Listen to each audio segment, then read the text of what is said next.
IVM.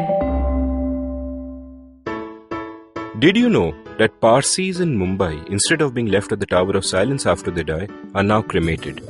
And why? Because a cow fell sick in the early 1990s. Did you know that the smog in Delhi is caused by something that farmers in Punjab do, and that there's no way to stop them? Did you know that there wasn't one gas tragedy in Bhopal, but three? One of them was seen, but two were unseen. Did you know that many well-intentioned government policies hurt the people they're supposed to help? Why was demonetization a bad idea? How should GST have been implemented? Why are all our politicians so corrupt when not all of them are bad people? I'm Amit Varma, and in my weekly podcast, The Seen and the Unseen, I take a shot at answering all these questions and many more. I aim to go beyond the seen and show you the unseen effects of public policy and private action. I speak to experts on economics, political philosophy, cognitive neuroscience, and constitutional law so that the insights can blow not only my mind, but also yours. The Seen and the Unseen releases every Monday. So do check out the archives and follow the show at seenunseen.in. You can also subscribe to The Seen and the Unseen on whatever podcast app you happen to prefer. Most of us are very impressed by numbers. Show me a chart and I'll think, hey, that looks authoritative. This person knows what she is talking about. In most cases, you can say any nonsense you want and put some numbers besides it. And boom, the common person, someone like me who doesn't have a degree in statistics or the time to do his own research, will swallow whatever you're saying. And sometimes it seems that you can actually prove anything with numbers. That's where the old saying comes from. If you torture the data hard enough, it will confess to anything. But numbers do matter. It is true that lies can be cloaked in fancy figures, but they can also be unmasked using numbers correctly. And in a democracy, it's a vital task of the citizen to question all the data that a government presents. Question everything. Welcome to The Seen and the Unseen, our weekly podcast on economics, politics, and behavioral science. Please welcome your host, Amit Varma. Welcome to The Seen and the Unseen. Today's episode deals with how the government uses and misuses data to do what my good friend Vivek Kaul calls optics management. Vivek is my guest on the show today, but before I ask him to elaborate on this, a quick commercial break. If this happens to be the only podcast you listen to, well, you need to listen to some more. Check out the ones from IVM Podcasts who co-produce this show with me. Go to ivmpodcast.com or download the IVM app and you'll find a host of great Indian podcasts that cover every subject you could think of. From the magazine I edit, Pragati at thinkpragati.com, there is the Pragati podcast hosted by Hamsini Hariharan and Pawan Srinath. There is a brilliant Hindi podcast, Hulyabazi, hosted by Pranay Kotasane and Saurabh Chandra. And apart from these policy podcasts, IVM has shows that cover music, films, finance, sports, sci-fi, tech, and the LGBT community, all under one roof. Or rather, all in one app. So download the IVM Podcast app today. Vivek Kaul, welcome to The Seen and the Unseen. Thanks, Amit, for having me over. Vivek, you said you wanted to start by reading out a quote and you wanted me to guess who it was from. Go right ahead. This is basically, Greek philosopher called Plato from his book called The Republic, in which he says, "Our first business is to supervise the production of stories and choose only those we think suitable and reject the rest. We shall persuade mothers and nurses to tell our chosen stories to their children and by means of them to mold their minds and characters rather than their bodies. The greater part of the stories current today we shall have to reject." Are you sure this is Plato and not someone in India today? Yes. So basically, all the good things have already been written. I mean, it's just that we tend to realize them over and over again. And this is exactly how, governments tend to cherry pick data in order to project a story that they want to project, which, the short phrase for it is optics management. And, there's a lot happening in the country. And if the government, for example, Prime Minister Modi came to power in 2014 with a lot of promises, we'll do this, we'll do that. But ultimately, the story of what's happening with the economy is a very complex one. There are many parts to the economy. There are many kinds of numbers. And a lot of it does come down to presentation. But yes, where is the truth? Is the truth possible? And what can we learn from the sort of data that the government presents? Right. So, this question deserves a book. But the short, Are you writing a book on this? No, not really. But the short answer is to sort of look for as much data as possible and then try forming an opinion. And by data, I mean not just government data, but there is a lot of other real-time economic indicators which sort of come out right from two-wheeler sales to cement sales and so on and so forth, which give you a broad direction of which, or rather a broad idea of which direction the economy is headed in. Also, I don't think it's fair to sort of analyze the economy on one parameter. I mean, you obviously have to look at different things and how the economy is doing on those different things.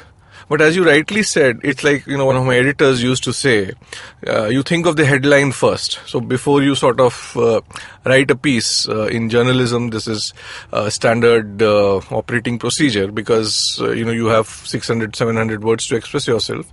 So before you write, you have to think of the headline first. So when you're thinking of the headline first, you're already deciding on the slant that you want to take. Right. And when you've already decided on the slant that you want to take, you go looking for data that justifies that slant. That's very insightful, because what it sort of indicates is that then your journalism becomes market driven. So, if you think of the headline first, you're thinking of the market first.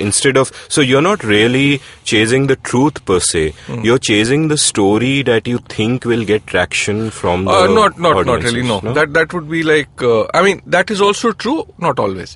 So what I'm basically trying to say is that, everything cannot be expressed in 400, 500, 600 words. And not by everyone. I mean, there are people who can do that, but everybody can't. The second thing, the problem is that, every piece that is published, and irrespective of whether it's published in a magazine or on a digital media or in a newspaper, needs a headline. Now, the moment you need a headline, you have to take a slant. You cannot be like, the economy is doing well, but it is also not doing well. Right. That is not that doesn't work, right? So it's a sort of a problem with the way the media is. That reminds me of structured. what Harry Truman once said, that give me a one-handed economist, because all his economists would say on the one hand this, on the other hand on this. the other hand that. I mean, that is also true, but that's more at a macro level. Right. I'm talking about I'm talking about at a micro level as to what happens. Because these days, whenever I try to be objective, what happens is, the length of the piece goes from 600 to 1200 words, and it is very difficult to give a headline. And when you can't give a headline, I mean, when you give a sort of a, non-grid script, balanced sort of headline, in the, day and age of clickbait journalism, it just doesn't work. Because people want simple stories. Everybody wants stories. Nobody likes the idea of, but, as you said, on the other hand. Yeah, exactly. So there is there is a truth out there, but it is a lot more nuanced than most people think it is. So Right, and nobody really wants to read a headline which says something like, Modi's time as Prime Minister has been both positive and negative. And but then, which is actually where it is, in the sense that, I was writing a piece yesterday on, just on the economic side of his performance. And, given the fact that I criticize him a lot, but on the whole, he, his performance on the economic front has been a little better than average. But then if you look at how governments in the past have done, that is typically how most Indian governments are, because most Indian governments are not really bothered about the economy in the way that they should be. I'd say that his performance has been pretty much par for the course and what you would expect from any government of any party, except for the two big bang disasters of demonetization and the GST implementation. Right. Which is what, I also, in most of, what I wrote was what you say now. So, but then, if you say that, it doesn't work. In order to make it work, you would have to say Modi has failed, or you'll have to say something like, oh, he's been, God's gift to mankind. Because what has also happened is, because of the social media and the way it is, the thinking now has become very binary. This is something I guess, people keep discussing on your show. So you are either with us or you are against us. Right. So it's very difficult to No, in fact, whenever I'm discussing politics with someone, one question I ask, like if he's against Modi, one question I'll ask is, can you name a few good things he's done or something good about him? And equally, if they are for, say, Kejriwal, I'll ask them that, can you name a few bad things that he's done or that you're against? And typically you find that no, it's all black and it's all white and it's tribal. You know what happens is, I briefly went through that phase. It's easy to sort of talk about stuff after you've already, thought of the headline first, right? And over a period of time, you just get caught on to it in such a way that it becomes difficult to get out of it. I mean, it's like, you start believing in the whole thing. So we're not really discussing journalism in this episode, but what you said is fairly interesting, and we're both journalists, so I'll explore this a bit further till we get back to the subject of the episode. When you write a story, typically, when you pick up a story, do you already have in your mind broadly what the thrust or the headline is? Or? Not always. Okay. In fact, what I do these days is I have a working headline, which is to give you a very simple example, today I wrote something on... basically what has happened is that the cabinet has passed an ordinance which essentially will categorize home buyers as financial creditors in case of real estate companies who have defaulted on their loans. Okay, so basically long story short, I just had a working headline, and then as I wrote, a headline evolved, and then I gave that headline. But that always, it doesn't always happen like that. Sometimes you are already sure as to what you want. Like, I was writing a piece on Punjab National Bank yesterday, or rather day before yesterday. And I was already sure that, this is a bank which really should not be in the business of banking. Right, because you've written about it enough and you know all of that. Anyway, I should tell listeners that we are recording this on the 24th of May, so it's going to be released a little bit later. But just to give you context. Don't get surprised as to why are we talking about archaic stuff, Well, it'll be 10 days old by the time no, 10 days is a long time these days, Amit. So. Yeah, that's true. And I guess it's okay for an opinion writer who's writing an opinion piece to already have a headline in his head because he knows the slant. But if you're a reporter or if you're writing features, then perhaps it's not always such a good thing. One of my ex-bosses used to say is, if you're writing a feature story, 2 is a trend. And then you get 2 people to say what you want them to say. And then, just to sort of balance it out, you get a third guy to say something which the first 2 guys haven't said. So, so it's like having said that. Yeah. And then you sort of, yeah.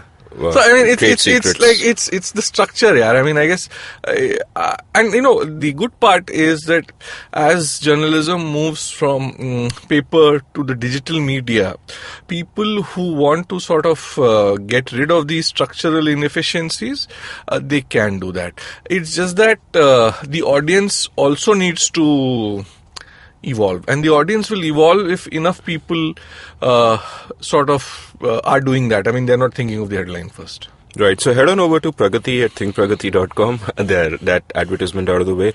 Let's sort of move back to the subject for today. When it comes to economic journalism, you've been writing the most insightful pieces that I've read in the last few years, and a lot of your recent ones have examined the government's claims, where the government has claimed XYZ using a certain amount of data, and you've shown why that is cherry picking of data, or in some cases it's the wrong data entirely, and you sort of deconstructed that. Let's start by talking about what both of us did an episode on, and we agree is the most burning issue of our times, which is the jobs crisis. Right. The government has recently, on multiple occasions in fact recently, come out and said that, hey, jobs numbers are good. People say that there are, India's producing 12 million jobs a year, and where are the new jobs being, 12 million people are coming into the workforce every year, where are the new jobs, and blah, blah, blah. And the government has handled that by, on the one hand, Arvind Panagaria, ex-head of Niti Aayog, saying that that number is false, is 7.5 million. And on the other hand, Rajiv Kumar saying that, who's the current head of the Niti Aayog, saying that, hey, we are producing all these jobs. And you've done 2 separate stories rebutting these 2 gentlemen. Right. So give us some details. Sure. So basically, let's start with the Arvind Panagaria thing, because that's a little more blatant. So Mr. Panagaria, as you said, was the vice chairman of the Niti Aayog till he sort of decided to cut his losses and go back to Colombia. And by the way, he's blocked me on Twitter. So He's blocked me on Twitter as well. Okay, so we which both, is a badge of honor we shall wear with pride. So, actually, you have all these people saying on Twitter, followed by the Prime Minister. Yeah, blocked by we should say blocked by Arvind Panagaria. So, anyway, so he had this piece in the Times of India, on the edit page of Times of India, where he challenged this data point of 1 million Indians entering the workforce every year. Now, first it is important, every month, okay, not every year, so which means 12 million a year. So first it is important to understand where this data has come from. So this data is largely, it was there in the 12th 5-year plan. For one, there are other researchers who have come up with similar data. It was also a part of this document called Some Inputs into the Draft Educational Policy or something like that. So there are multiple occasions on which various government documents at various points of time, have said that around 1 million Indians are entering the workforce every month. So Mr. Panagaria essentially challenged it by using projections from a report published by the National Population Commission. Now, as per this report, in 2016, the number of Indians over the age of 15 or more was essentially equal to 929 million. In 2021, the estimate suggests the number of Indians of 15 years or more would be 1,003 million. Okay, so which essentially means that between the period 2026 and 2021, around 74 million people have crossed the age of 15. Okay, so the moment you cross the age of 15, you can become a part of the workforce. So if over a period of 5 years, 74 million people have been added, 1 year average would be 15 million, right? Now, not all of these 15 million are looking for a job, because some of them sort of continue to study. In case of women, many of them are married off and, are not allowed to work. So if you adjust for that, using something known as the labor force participation rate. And there are two methods to calculate that. And so the labor force participation rate is around, as per one method, it's 50%, as per another method, it's 52.4%. So if you use these two data points, you essentially come to the conclusion that around anywhere between 7.5 to 7.8 million Indians enter the workforce every year. And this is much lower than the 12 million number, which has been bandied around for a long time. Now, the problem was, it sounds very, logical. The problem was that Mr. Panagaria was using a projection which was made in 2006. Oops. Yeah. So, in 2018. Now, that would have been okay if between 2006 and 2018, no other projections would have been made. But I sort of, got curious because, and it's a funny thing that I was in Noida that day. And it was late in the night, and I got very curious as to, why would anyone in 2018 choose a data point from 2006? So I went looking, and I found a more recent projection in a report called Youth in India, which was published in 2017 by the Central Statistics Office. Okay, which is part of the government itself. Which is as kosher as very solid it can get. Right. And so they had basically, as per their projections, and I'm just reading that out. So in 2011, the number of Indians who were 15 years or more was 838 million, and by 2021, this was expected to go up to 1,031 million. So the difference is 193 million. So over a period of 10 years, 193 million Indians will enter the workforce. So which, if you sort of now, as I said, not all of them, look for work, because some of them continue to study, some are married off. But you use the same formula for labor force participation. I use this exactly, the numbers that Mr. Panagaria had used, 50% and 52.4%, because these rates are from a report which was published in 2016. So it's like not something which was, 15 years old. And it's fair enough to use the same methodology, yes, but better data to show that the man is wrong. Right. So if you sort of do the math, so 193 million over a period of 10 years works out to 19.3 million a year, and at 50% it works out to around 9.7 million. At 52.4% it works out to around 10.11 million. Right. So roughly around 10 million. So 10 million, obviously it's Closer lower to 12 than to 7.5. but it's almost 33% more than Right. 7.5 million. So the question again, comes back to the fact that why would someone like Arvind Panagaria, who was the former head of Niti Aayog, use 2006 data and not 2017 data? Okay? I mean, when you make such an obvious schoolboy error, it's either incompetence or dishonesty. And one doesn't know. One doesn't know. We shouldn't speculate, Yes. but there's no third explanation. And the other thing is, I would have been fine if you would have used both the... Yeah. That would also... Because, see, these are not... nobody is like sitting there counting this year so many Indians entered the workforce. I mean, it is an estimate at the end of the day, and estimates will vary. So he could have easily sort of used that data and then used this data also to say that, however, more recent... projection seems to suggest this. But the problem there would have been he wouldn't have had a headline. As we sort of talked about. So he was not chasing the truth. He was chasing a narrative. He was and chasing a whatever narrative, data yes. he could get in service of the narrative. Think of the headline first. But, I want to keep you on that piece that you wrote on Panagaria, because another very insightful point to me that you mentioned is that, of course, it's a great tragedy that so few of our women come into the workforce. But that changes. Tell us about the conditions under which that changes and whether it applies to India. Basically, so if you look at the labor force participation rate of women, as I said, there are two methods. So as per one method, it's 23.7. As per another method, it's 27.4, which basically means 1 in 4 women, are a part of India's labor force. And this number is higher in rural India than in urban India, which is something that people really don't know. I mean, I find it very.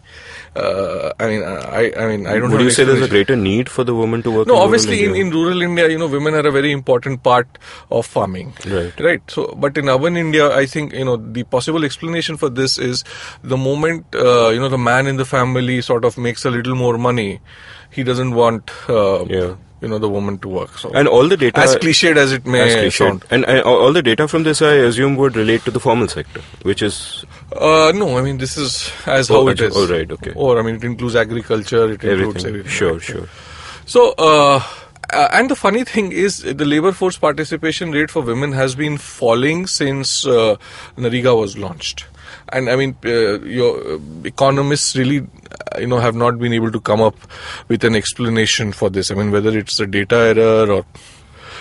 Having said that, if you look at the experience in, countries like China and South Korea, which were very close to, where India was in the 60s and the 70s and even in the 80s. I mean, China and India were more or less at a similar position.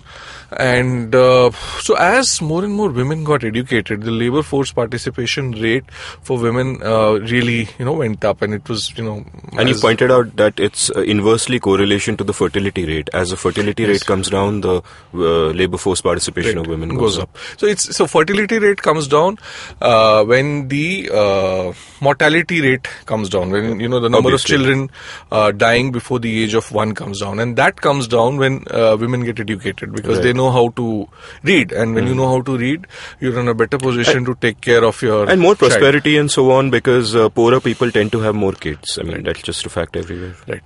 So basically, so the experience from other countries seems to suggest that as women earn more, they enter the workforce, and the participation rate for women can be in the high 60%.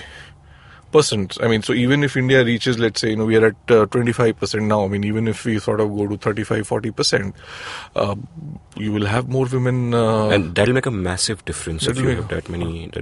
I mean, it'll see. So the thing is, it'll obviously, if all of them can find jobs, it'll make a massive difference to the economy and to the general well-being of the economy. But if they can't.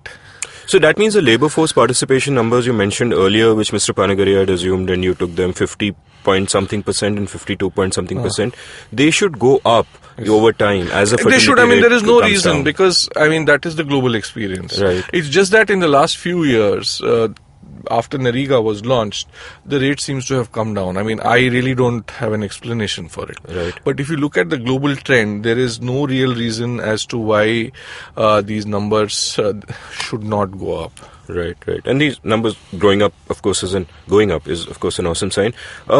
Let's move on to the other side of the jobs crisis. Here we had Panagaria saying that no, there isn't actually that much demand for jobs and that's been overstated, and we just discussed how we cherry-pick data to make that claim. The other side of it is Rajiv Kumar, who was his replacement at Niti Aayog, making a claim that actually we are producing a hell of a lot of jobs. Right. Tell me a bit about that. So one of the good things that has happened is that the Employees Provident Fund organization is now going to regularly publish the addition to the number of EPF subscribers. Okay, and the first, the data point was recently released, and as per that, between September 2017 and February 2018, a period of 6 months, 31.1 lakh subscribers were added to the Employees Provident Fund. Now, this data point was immediately used by Rajiv Kumar, who's the current vice chairman of the Niti Aayog. And he claimed on Twitter that on a pro rata basis, this implies the creation of 62.2 lakh jobs in 2017-18. Cassandras should please give up. So he basically, we had data for a period of 6 months, September to February. He doubled it, and he came up with double the number. Now there's a basic problem with this. With this argument. And the basic problem is that, organizations are supposed to sort of become a part of the EPF when the number of employees reaches 20 or more. Okay. Okay. So the moment, an organization joins, becomes a part of the Employees Provident Fund, it is probably, it has had 19 employees till then, and then one more is getting added.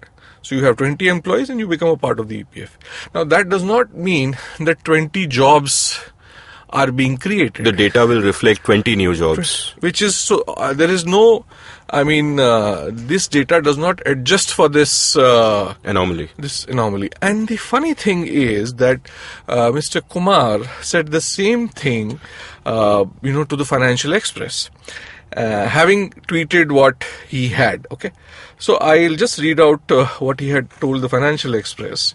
One has to be careful in estimating addition to jobs. What happens is that companies start to contribute to the EPFO when their headcount increases from 19 to 20. So all 20 workers come into the EPF picture in one go, while it is not that all 20 were not there with jobs earlier. Okay, so the point is, Mr. Kumar is contradicting himself.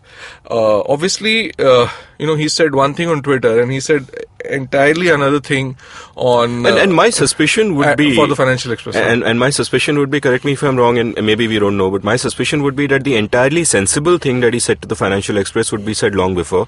And now that he's part of the government, in a sense, he is mocking the Cassandras. No, not really. So let me just... I have it open here. You have the date? It's on April 27th. So it's not like... so he actually... Okay. So obviously the only explanation for this is that...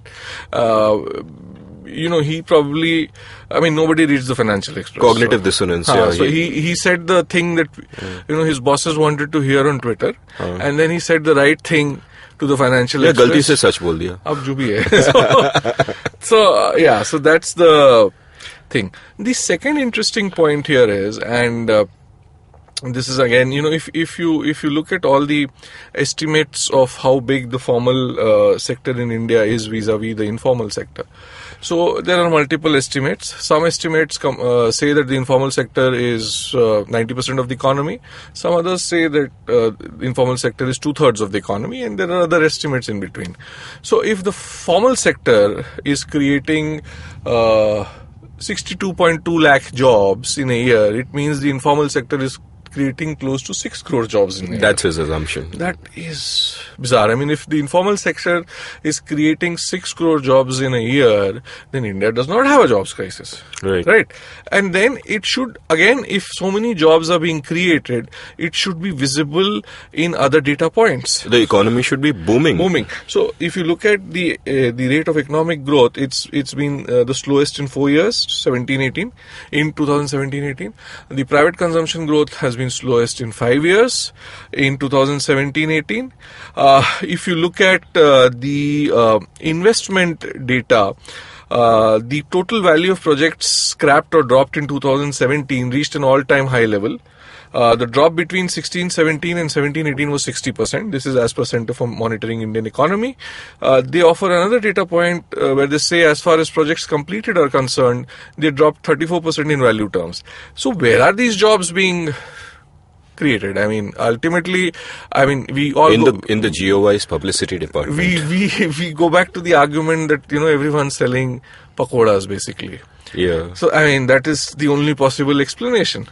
You had another in your article. You had mentioned another. Yeah, so I was just coming to that. This is a slightly complicated point. So I'll take it gradually. Now, as I said, between September 2017 and February 2018, 31.1 lakh subscribers were added to the Employees Provident Fund. Now, if you look at slightly more long-term data between March 2017 and April 2018, you realize that only 12 lakh subscribers were added to the EPFO. Right. So you have between September and February, 31.1 lakh were added, but between March 17 and April 18, only 12 lakh were added. So what is happening there? Yeah. So I guess one explanation for this is that people probably lost jobs. They stopped paying the monthly subscriptions to the EPFO. I really don't know. This is something only the government should be able to explain. But there is a clear anomaly here. So obviously, this data has been published for the first time. And I would say that instead of just giving the additions, it is also important to give the total number of subscribers at that point of time. And this total number of subscribers should essentially be people who have paid the last 12 right. Whatever. The last 12 installments or whatever you might call it. Investments, actually, who have essentially contributed to the EPF for the last 12 months.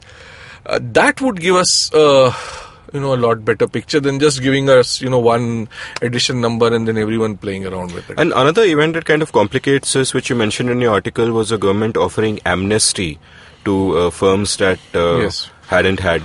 So that also sort of pushed up the number. There are firms who should have been on EPFO and they were not there. But that's a good thing. There was a crackdown and. But then again, that doesn't add to jobs. The argument isn't whether it's a good or a bad thing, but it's something that would have made the numbers go up artificially, and but it wouldn't have been new jobs, merely new people coming into the EPF fold. So basically, more people coming into the formal economy. So. Yeah, which is overall a good thing, but as far as the data is concerned, but what we're talking about is something data. Really different. So exactly. So I want to move on from jobs now onto various other areas of the economy where the government recently has been slightly economical with the truth. But before that, let's take a quick commercial break. It's been another great week on IVM Podcast, and if you're not following us on social media, please do. We're at IVM Podcasts on Twitter, Facebook, Instagram, etc., etc. On our latest episodes of The Seen and the Unseen, Amit Varma is joined by author and columnist Vivek Kaul to decode how the government uses and misuses data for optics management. On Pulyabazi, Pranay and Saurav talked to author Snigdha Poonam about her new book, Dreamers. On Football Twaddle, we have Azim Banatwala as a guest with Saru, Baru and Kumar discussing the end of the UEFA Champions League. And on Who's Your Mommy, Veda talks about mothers and how they cope with their constant sleep deprivation. As I said, it's been a great week, and please try and listen to as many of these shows as you can. And now, on to your show. Welcome back to The Seen and the Unseen. I'm Amit Varma and I'm talking with my good friend Vivek Kaul, the data detective, as we discuss the various shenanigans that the government of India has got up to with data, which is not a trivial subject because to live in a healthy democracy, it's essential that citizens always question what the government tells them, and it's hard to do so because most of us are data illiterate and the government throws so much data at us. But worry not, India is fortunate. We have Vivek Kaul with us. Vivek, before the break in the first half of the show, we spoke about the jobs crisis and you demystified a lot of the data thrown at us by Mr. Panagaria and Mr. Kumar. What's the next subject you want to tackle? So, we were, there's this whole, hangama happening around how the government is collecting more taxes after demonetization. Right. And it's a very funny thing because, obviously as the economy grows, any government would collect more taxes. So what you need to look at are not direct taxes collected in the absolute sense of the term, but direct taxes collected as a proportion of the size of the economy. Right. So the size of the economy is essentially the gross domestic product or the GDP number. Now, so in 2017-18, the government of India, the direct tax collection was 5.94% of the GDP. Right. Now, this was more than the taxes collected in 2016-17, which were at 5.6%. Right. Okay. Now, when before the Modi government came to power in 2013-14, the direct taxes to GDP ratio was 5.62%, and the collection over the next 3 years was lower than this number. In 17-18, it improved to 5.94% of the GDP, which was a jump of around 34 basis points. So the moment you deflate the direct taxes number with the GDP number, you suddenly realize that the jump has not been as huge as claimed. I mean, if you look at in absolute terms, direct taxes have gone up by around 17-18%. There has also been increase in what the government calls the tax base. So this is essentially people who are filing returns. But then, as we've discussed in the past, filing returns and paying taxes are two very different things. So when you file returns and don't pay taxes, the government does not benefit. Your chartered accountant benefits. So even though the tax base is going up, it has not led to a proportionate increase in tax collections. So the argument offered here again is that, okay, right now these people are not paying, but in the years to come, as their income goes up, they'll start to pay. Now the problem with that argument is that in the years to come, as their income goes up and as the inflation goes up, the minimum exemption limit will also have to go up. I mean, it's but natural. That's how, it's always been the case. And it's the right thing to do as well. The other thing that people don't talk about is that in 2007-8 and 2008-9, the direct taxes to GDP ratio was 6.3% and 5.93% respectively, which is, one number is greater than the direct taxes collection in the last year and one number is almost similar. Now, what happened back then? What had happened back then was that, the stock market was rallying and obviously the government ended up collecting a lot of tax from the stock market in the form of securities transaction tax and in the form of short-term capital gains. My contention is that a similar thing could have happened in 2017-18 as well. Right. I mean, the data for, STT and short-term capital gains is not available in public domain. So if it was available in public domain, we could have sort of figured out as to how much tax is coming from STT and short-term capital gain, and then sort of arrived at the whether demonetization has had an impact or not. What has also happened is that refunds have been delayed. So if the moment you delay refunds, your collection, the net direct tax number also goes up. So once you factor in all these things, you realize that again, it's a very strong case of optics management. And also, besides the refunds being delayed, one thing that you mentioned in your piece was that companies were asked to deposit TDS early. Yes, that was a report in the Economic Times, and yes. And that true. Also, so they were doing these various jugaads to kind of get taxes essentially up in the short term. Bump up the DTC number. So yeah. And what I'd say is the issue here that you're talking about is whether they were accurate with the claim or not. The issue is not necessarily whether direct taxes going up are desirable or not, because it's going. It's irrelevant. In the context our discussion, it's completely irrelevant. We're just discussing that. Okay, are they being truthful with whatever their claims are? And if they are claiming X, did they do any short-term jugaars like being slow on giving refunds or making companies deposit TDS early to inflate the numbers so that the optics management, as you put it, works well? Yes, precisely the point. So this is about direct tax data. Another very insightful piece you wrote in Business Standard, if I'm not mistaken, is about another, I don't know whether one would call it dishonesty, but the way they manage the optics of the budget and in particular the subsidies time bomb. Yes, so this is something that, and you cannot just blame the Modi government. It started with Mr. P. Chidambaram. And so essentially, you need to understand the fact that the government accounting works on a cash system, so which basically means that revenue is accounted for when the money comes in, and expenditure is accounted for when the money goes out. Right. Typically, in case when companies account, that is based on the accrual system, wherein if a sale is made, it is booked as revenue, irrespective of the fact whether the customer, whoever the thing has been sold to, has paid for it or not. Okay, so that is a basic difference. So essentially what the governments tend to do is they tend to postpone the payment of subsidies. So there are largely three kind of subsidies: food, fertilizer, and petroleum. Okay. And these are made by these government agencies like the Food Corporation of India, and they have to take the money from the government for that. So basically what happens is, so let's say, the Food Corporation of India buys rice and wheat primarily from farmers, and they pay them an X rate, 14 rupees a kg, 15 rupees a kg. I don't remember the exact number, but somewhere along those lines. And then they sell those that rice and wheat through the public distribution system at a price of 2 to 3 rupees a kg. And then there is also the cost of moving that grain around, and so the government has to compensate the Food Corporation of India for that difference. Okay. Right. Now what it tends to do is that the government does not pay on time. So let's say some amount of subsidy was due in 2017-18. It wouldn't have been paid in 17-18. It will be paid in 18-19. So the moment they don't pay it in 17-18, they don't have to account for it as an expenditure simply because it's a cash accounting system. So I'll ask a layman question, clarify this. If this was a private company, the moment that even if they didn't pay, that expenditure would still be on the books. It would still be on the books because it's been incurred. But in case of the government, it's not on the books. Not on the books because the government is not incurring the expenditure itself. Right. There is an agency which incurs the expenditure. So I'll give you some numbers. So as of 2017-18, and this is data from the Comptroller and Auditor General, the total subsidies outstanding were 2,19,774 crore.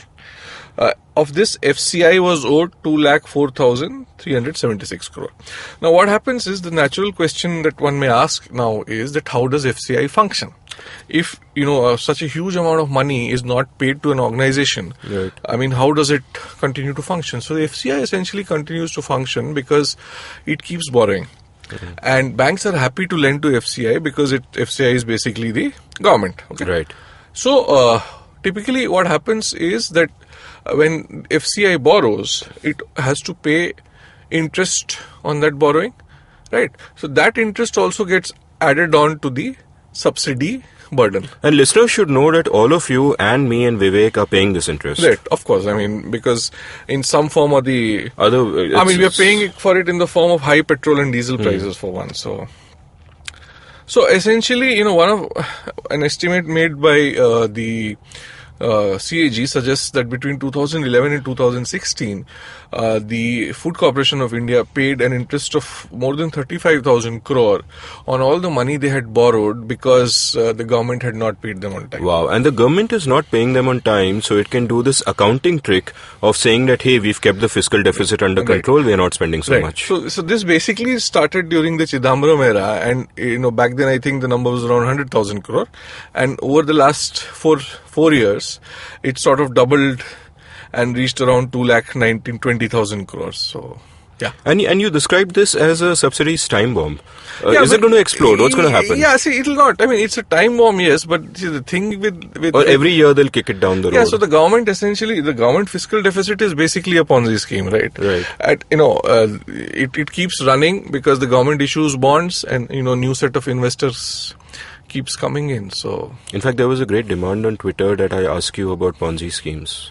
Yeah, so but that's a separate episode, and I haven't written on Ponzi schemes for a while, so I'll have to read up and.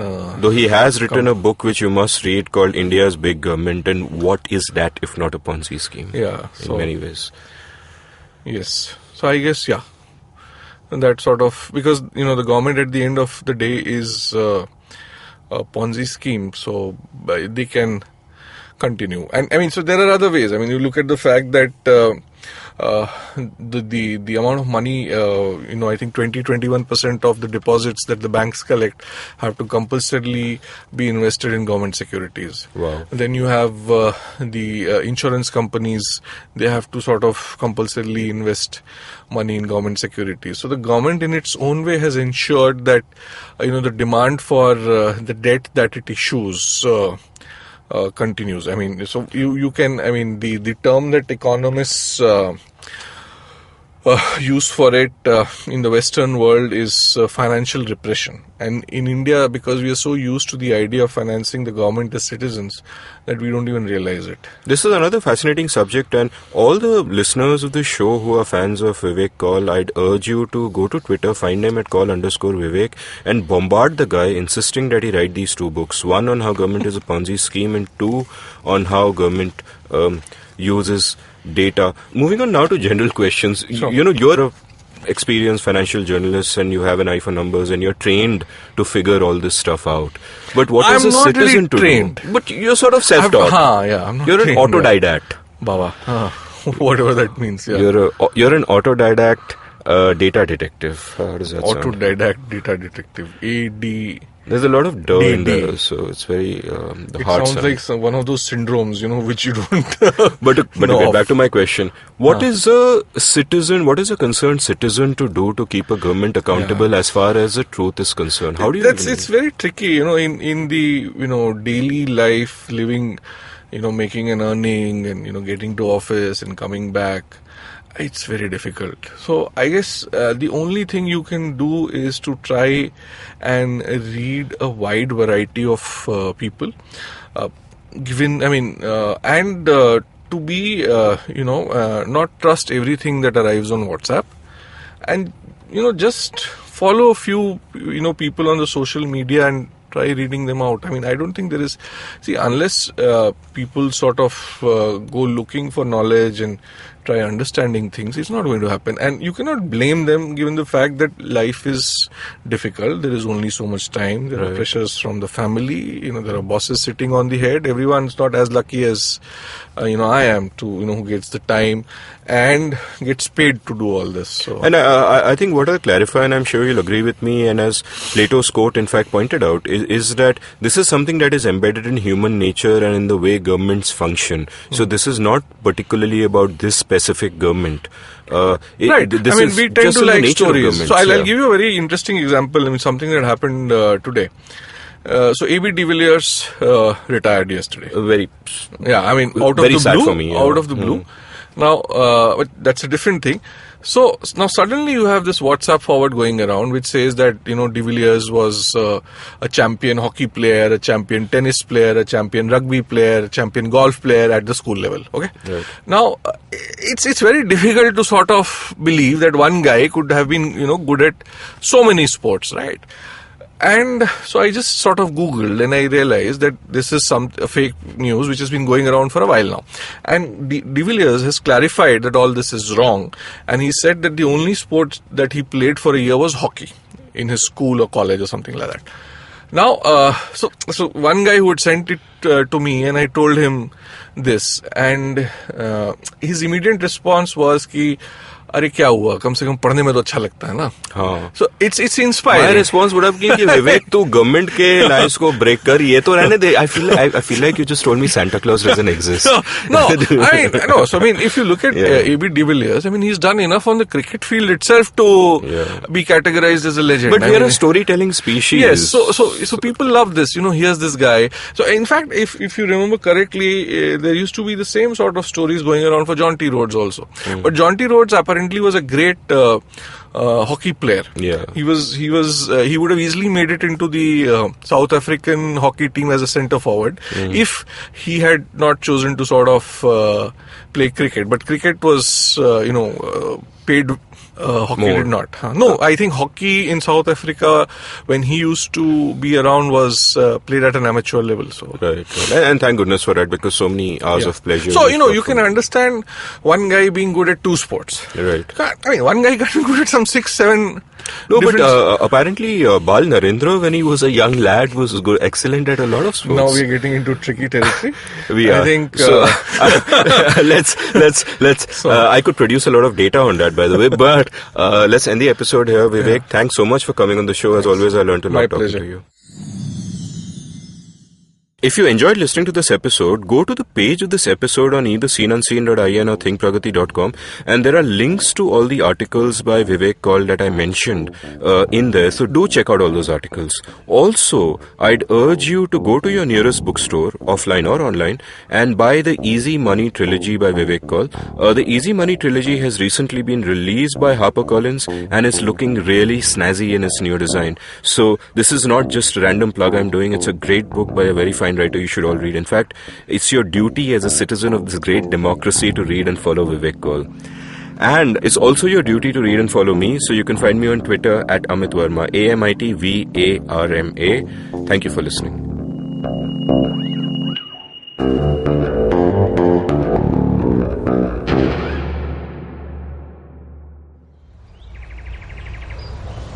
He bends down to test the warm water for his bath.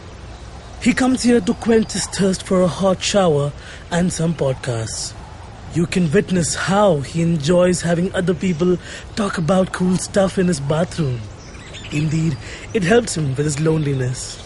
You can find more of his pieces on ivmpodcast.com, your one-stop destination where you can check out the coolest Indian podcasts. Happy listening.